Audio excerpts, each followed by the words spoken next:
we've made it to the trailhead thanks to Drifter, who gave us a nice ride and found out how many people we can fit in a Tesla. Looks like it's gonna be a pretty morning.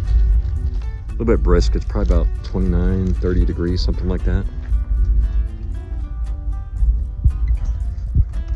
All right, Joe, we're back on trail, man.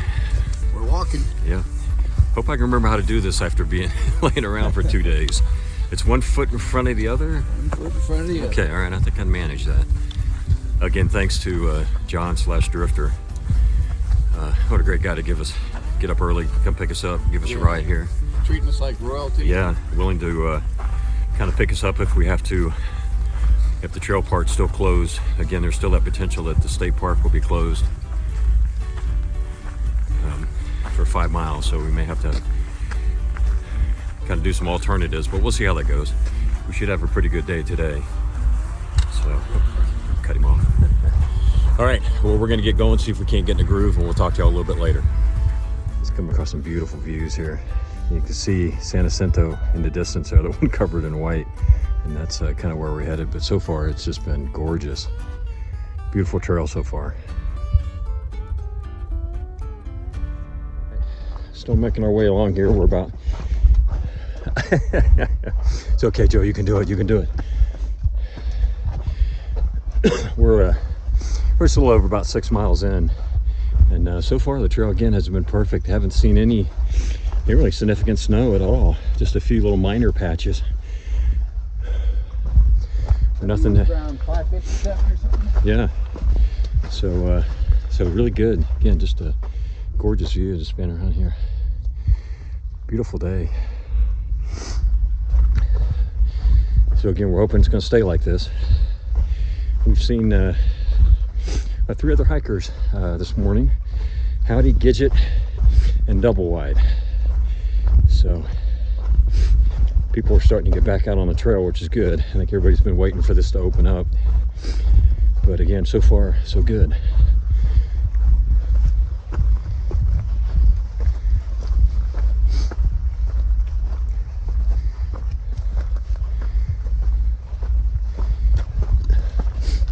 Most important thing is the Dorito bag is still there. And that is my job for the day. Protect the Doritos. That's right, at all costs. Even if that means I have to throw Joe down the cliff, I'll pull the Doritos out of his pack first. You can put one of your tracking devices in it. Oh, there you go.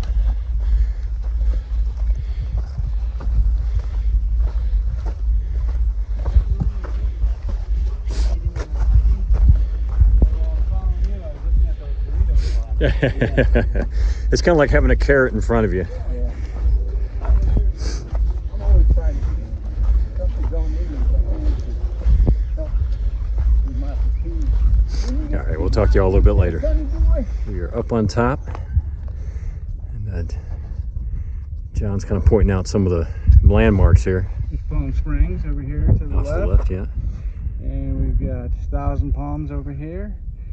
Over further is Rancho Mirage and Indian Wells. This little community here is Pinyon Pines. Yeah, it's just beautiful. And those are the little San Bernardino Mountains up in the background. In the background? All right. And there's a old codger right here. Boy, that view sucks. There's a VIP. That's great. Yeah, just beautiful. Again, the trail's in great shape. We ran into maybe a couple little patches you had to walk through about 6.5 miles in. But other than that, it's just been beautiful. Couldn't be a better day. Well, we're gonna need some water pretty soon.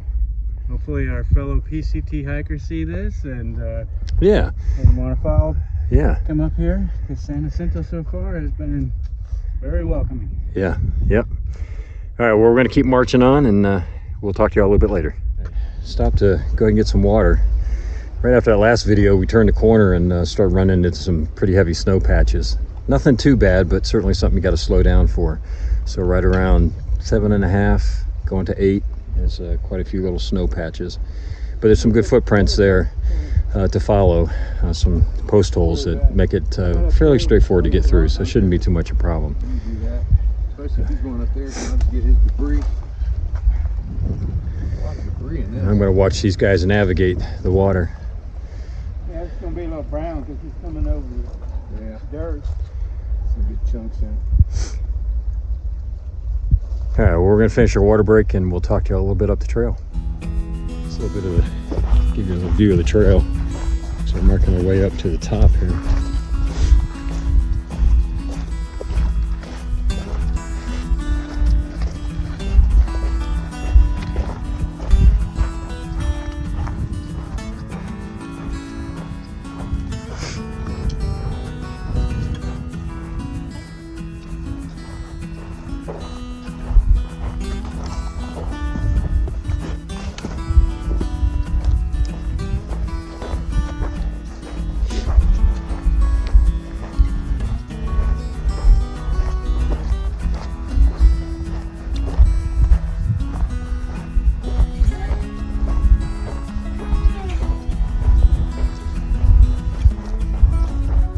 Somewhere around mile 162, we've been coming up the trail, about 6,700 feet elevation, and we're running into a fair amount of this, depending upon the, you know, what face of the mountain we're on and stuff. But it's been fairly firm. We're post-holing a little bit, and so you definitely want to try to get up here early, take advantage of the firmer snow. But so far, not too bad. We're pretty happy with the way it's going. We think we're not going to have any problem getting to folks. So we'll keep you posted. The snow not only is fun, but we've added another level of complexity. All these blowdowns. We just hit a little batch of those, 3 in a row. We hit some others up on the hill, so we're having fun. A little bit of Joe coming through here.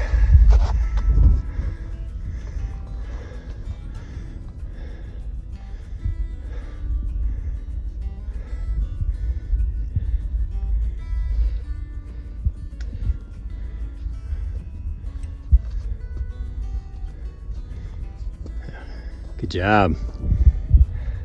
Lucked out so far. Can we go over this? Let's just, oh, there's a post hole.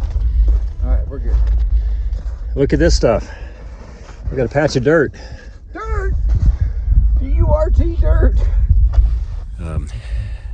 We wanted to show you guys something for our wrap-up video. Something you've probably seen before, but you might as well see it again. What somebody looked like who've just totally been whooped today. Me. Got food in my teeth. Yeah, just finished. Pretty There we go. pretty tough day. You guys saw, I'm sure, some of the videos that we've already showed you about post hole and then the snow and everything else. But what a test! I mean, It was, yeah. to get through that. Mr. Navigator, we're out there in this field of snow, and you don't know where the trail is, and there's kind of footprints going this way and that way, and he's got the app out, and Yeah, we started out pretty strong, and probably about I think we said about mile 7, we started hitting snow patches, and it wasn't too bad. I mean, they started getting more and more, but the snow wasn't bad till about 12:30ish. yeah, 12:30ish. It started getting, pretty soft, and then we got to the top, and I don't remember what mile that was. Do you remember? It was probably around 13. Yeah, because we had about 2 point something coming down. So about mile 13, you get to the top and you can't see the trail. It's all snow covered. The snow's in the trees, and the trail is doing all the switchback, and so you can't find it. And there's these blowdowns, and we're following the footprints of what was their names? A couple young guys. Ditto and Double Wide. Double Wide. And they weren't finding the trail either. So we're kind of following them, and it's like, that doesn't look right. They weren't finding them either, but they're young and nimble, so they said, "We'll just go straight down." That's right. Until we find dry dirt. Yeah. So, gosh, it probably took us 2 hours to go. Yeah, We probably about a mile an hour. Yeah. And then coming down into this campground, which is I don't remember the name of it. Saddle? No. Something with an F. Phobes. Phobes. Coming down in there, we were just dealing with snow and again post holing, and we finally and blowdowns, lots of blowdowns. to the point where we had to just kind of go ourselves kind of down the hill to kind of catch the trail again because we couldn't get around the blowdowns. And we're up to our waist in post hole snow. But anyways, again, a challenge. I mean, nothing was really. I don't think there was anything life threatening. No, not life threatening or dangerous. Even but just dangerous from the standpoint you might post hole, and if there's a branch right. or a log underneath, and you post hole under and you fall forward, you snap your leg. Like I snapped both mine, but I sewed them back together. Yeah, he's good like that. Yeah. But then we get down to this Phobes trail, the branch thing, and there's plenty of tenning. Yeah, I mean, it's a great spot. Let me spots. step back here a little bit, and you can see kind of where we're at. Really good soft sand, and fairly level. Pretty level. Yeah, not too bad. Probably how many folks we got up? We got four, eight, about 9 people folks that are here.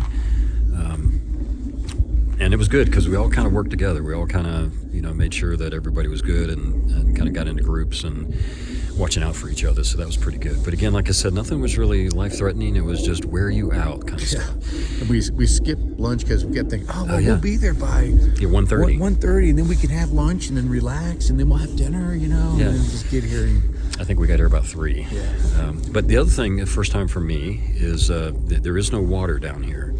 And so we had to melt snow for our water, and it's the first time I've had to do that. So that was it takes a little bit of time to process the water, make the water, but it seems to be working out pretty good. Yeah. And it worked out. I'm making dinner while I'm making water and snacking, and he's ironing his clothes and he's sweeping his bedroom. I'd walk the dog, but my wife has the dog, and she's probably was doing that at the same time I was doing my stuff. Joe's Mr. Efficient. Yeah. He's got it down to a routine, and everything's good.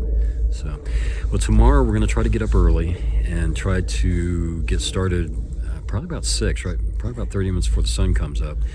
I think we're in pretty good shape as far as the first part of the climb, and we're going to try to get to the snow area right about daylight. And we're expecting that it will be frozen so that we can do much better with our micro Please spikes. be frozen, yeah. With micro spikes, and we all have ice axes and so forth. So we're gonna gauge that when we get there. If things don't look good, then we're just gonna turn around and go back down to here. But it's about, I think we're gonna try to do about 13 miles tomorrow to Saddle Junction. Saddle Junction, I think was the name of it. And then we will evaluate again to see what we do the next day, whether we come back down into Idlewild or we push on. Potential rain on Monday, and so Tuesday, or some snow and mix, and so in the trail closure information, we got to get updated on that. So tomorrow night we figure out. Yeah, we're just taking it kind of a day at a time, and so we're Hikers Anonymous. Take it one day at a time. One day at a time, one step at a time. Yeah. So, we're going to cut it short here before we collapse on the ground and with our thumb in our mouth and curl up in the fetal position. But no, it's a good day overall. Just kind of tough after 2 days off rest to jump into doing this, but it was good. Again, we got a lot done. We got what we expected to get done, and nothing was really life-threatening or anything like that. So anybody that's following, just be aware that the snow, if you try to start out at Paradise Cafe or the road there at 151, you better move pretty quick, because by the time you get to the top, the snow is going to be pretty. Yeah, it almost would be better if you could come in halfway or something. Yeah, come in 6-7 miles, camp, and then get up early the next morning and get through a lot of this stuff. Right, you could probably get it before it starts to thaw. At least for the short term, you almost have to treat it like you're in the Sierras and plan on being up early into the snow and get done what you can in a reasonable time, and then knock it off when the snow starts to melt a little bit. So anyways, that's what we're hoping our plan tomorrow will be, is to get there before the snow starts to get soft. We're learning. We are. All right, well, we'll cut it here. Y'all have a great night, and we'll talk to you later. Hey, happy trails.